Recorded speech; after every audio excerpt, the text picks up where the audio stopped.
Our environment, class 5, open at page 50.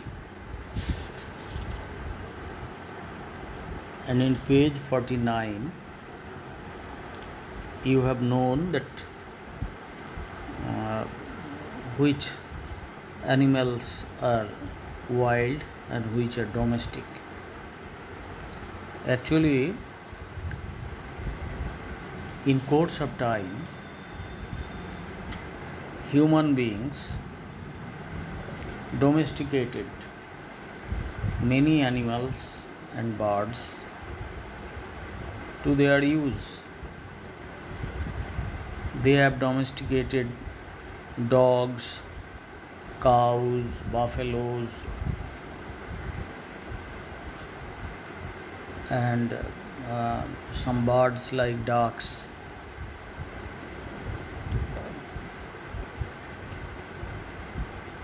These are all domesticated animals and they are happy.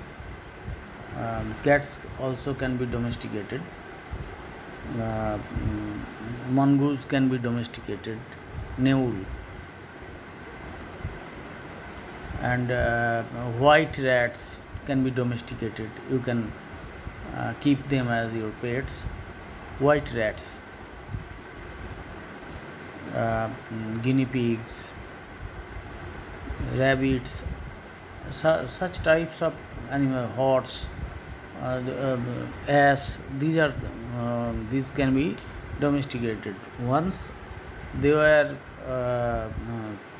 before being domesticated in remote past, they were all wild animals. But man brought them to their homes and domesticated them for using them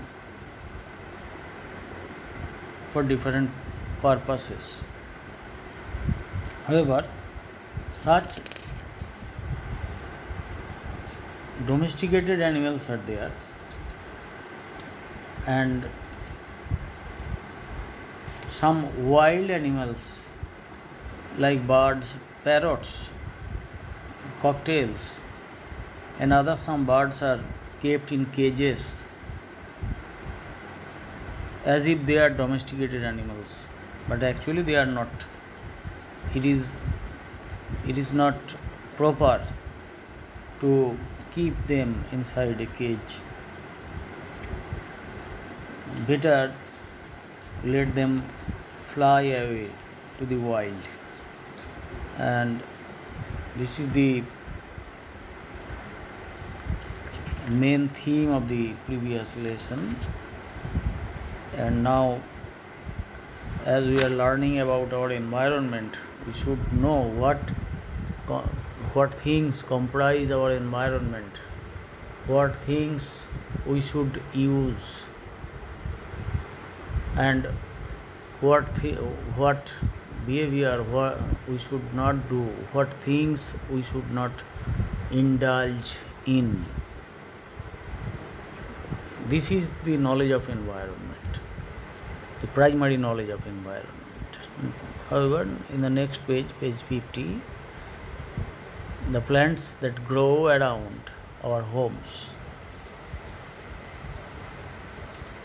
Okay, before that, at the top of the page, there is a table with 4 columns, and write the names of the wild birds and animals you see, and also their specific role in the environment. Wild animals seen often, প্রায়শ দেখা যায় এমন বন্য প্রাণী. Then in the next column, their role in the environment. Then oft seen wild birds, প্রায়ই দেখা যায় এমন বন্য পাখি. Their role in the environment. Now let us start. Wild animals seen often. কোন কোন বন্য প্রাণী তোমরা প্রায়ই দেখতে পাও? একটু ভেবে দেখো যে আমরা বন্য মিন্স যে তাদেরকে ফরেস্টেই থাকতে হবে এটা নয়. বন্য means they live a free life, they are not domesticated. The word wild is opposite to the word domesticated. Some animals cannot be domesticated. They are called wild. একটা ব্যাঙ যেমন, একটা সাপ যেমন, বার্ডস, এগুলো হচ্ছে যে ওয়াইল্ড অ্যানিমালস সিন ওফেন।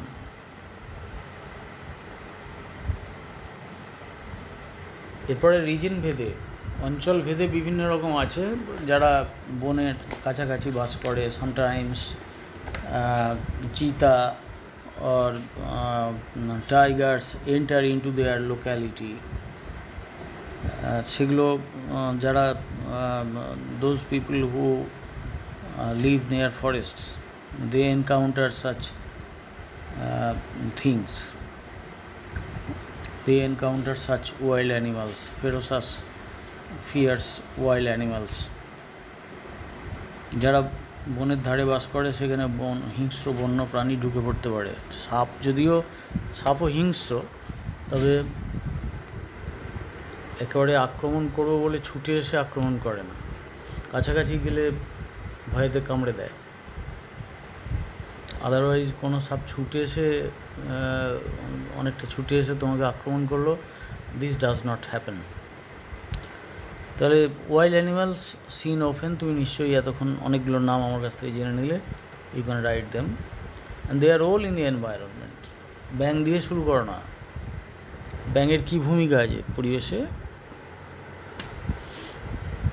একটু খেয়াল করতে হয়। প্রকৃতিকে চিনতে হলে চোখ কান খোলা রেখে সবসময় এইসব প্রাণী, উদ্ভিদ, এগুলো নিয়ে ভাবতে হয়। বাড়িতে অনেক সময় দেখবে ব্যাঙ রয়ে গেছে, বাড়ির মধ্যে একটা দুটো ব্যাঙ রয়ে গেছে, ছোটো ব্যাঙ ঢুকে পড়েছে বর্ষাকালে, সেগুলো আস্তে আস্তে সেই বাড়িতেই রয়ে গেছে, বাড়ির কোণে কোনো ব্যাঙ বলে ওই জন্য, এবং আস্তে আস্তে তারা বড় হচ্ছে। তাদের খাদ্য কী? সন্ধেবেলায়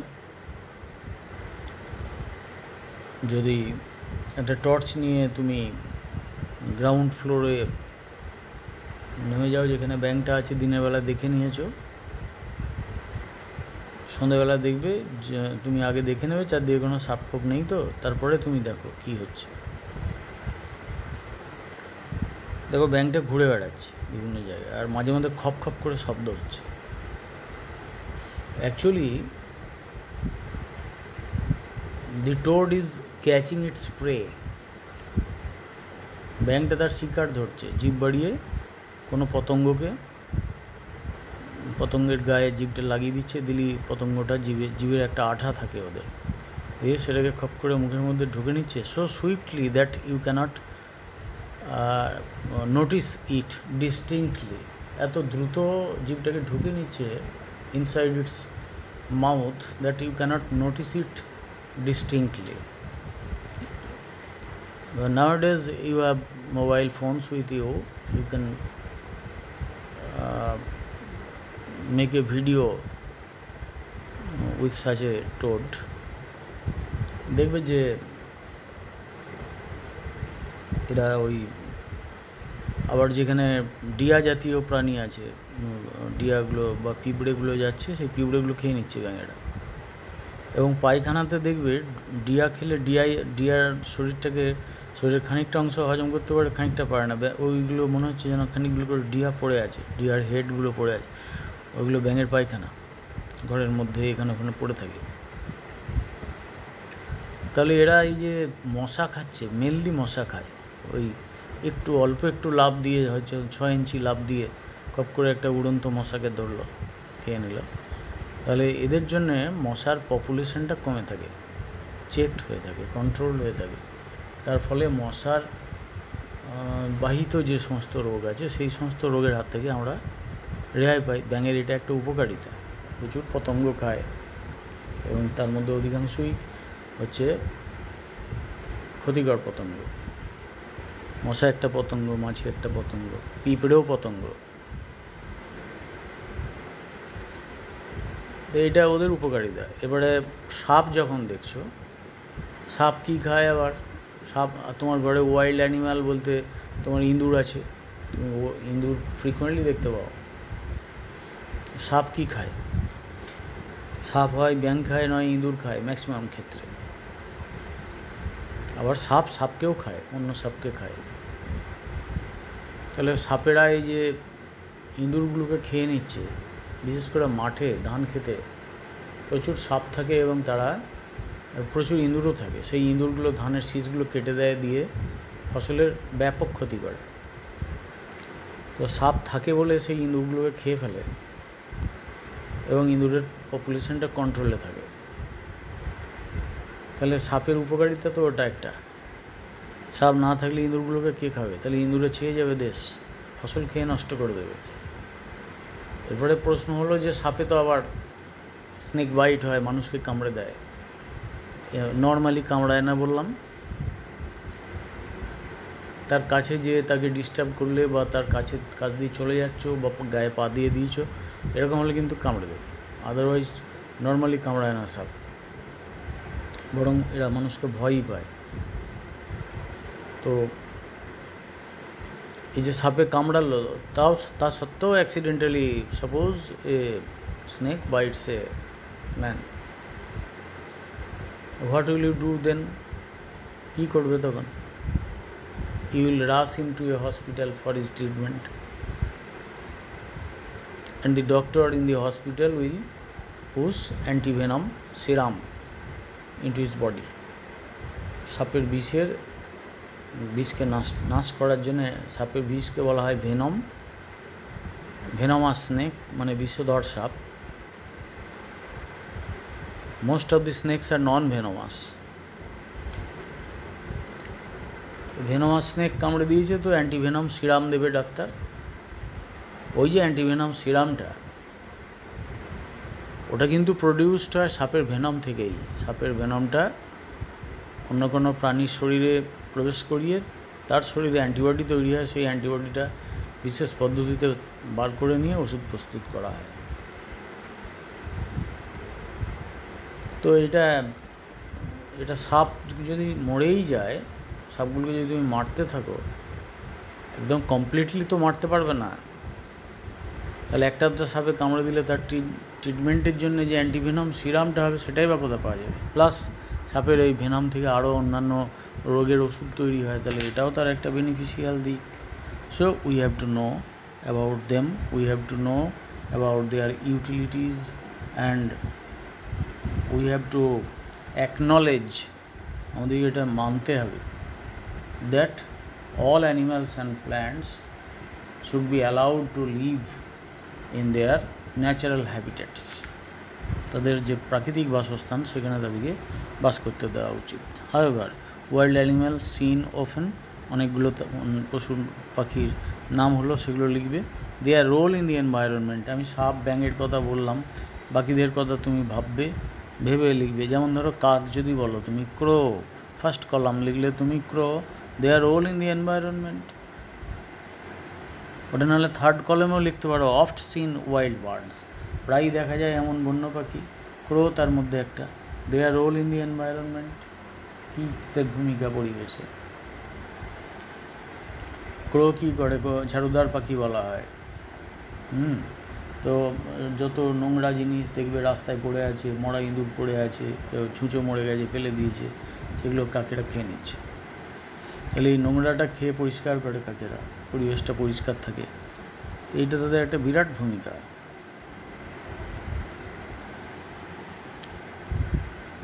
এভাবে ওই কলমগুলো ফিল আপ করবে চিন্তা করে করে। Next, the plants that grow around our homes, আমাদের বাড়ির চারপাশে যেসব গাছপালা জন্মায়।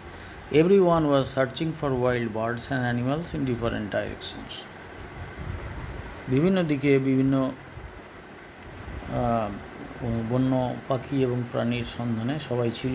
ইন দি ইভিনিং সত্য ওয়েন্ট টু দি পন্ড, সন্ধ্যাবেলায় পুকুরের কাছে গেল, and saw many bushes on it's banks, এবং দেখলো যে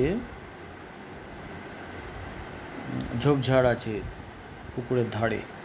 suddenly he saw an animal running away from him in to the Bush, তার কাছ থেকে একটা প্রাণী ছুটে ঝোপের মধ্যে ঢুকে গেল, সে দেখতে পেল। Satya observe the plants in the thicket, carefully. ওই ঝোপের মধ্যে প্ল্যান্টগুলোকে সে মনোযোগ দিয়ে দেখতে লাগলো। আমি জানি না, in the evening why did Sotto go to the pond to find out the plants in the bushes?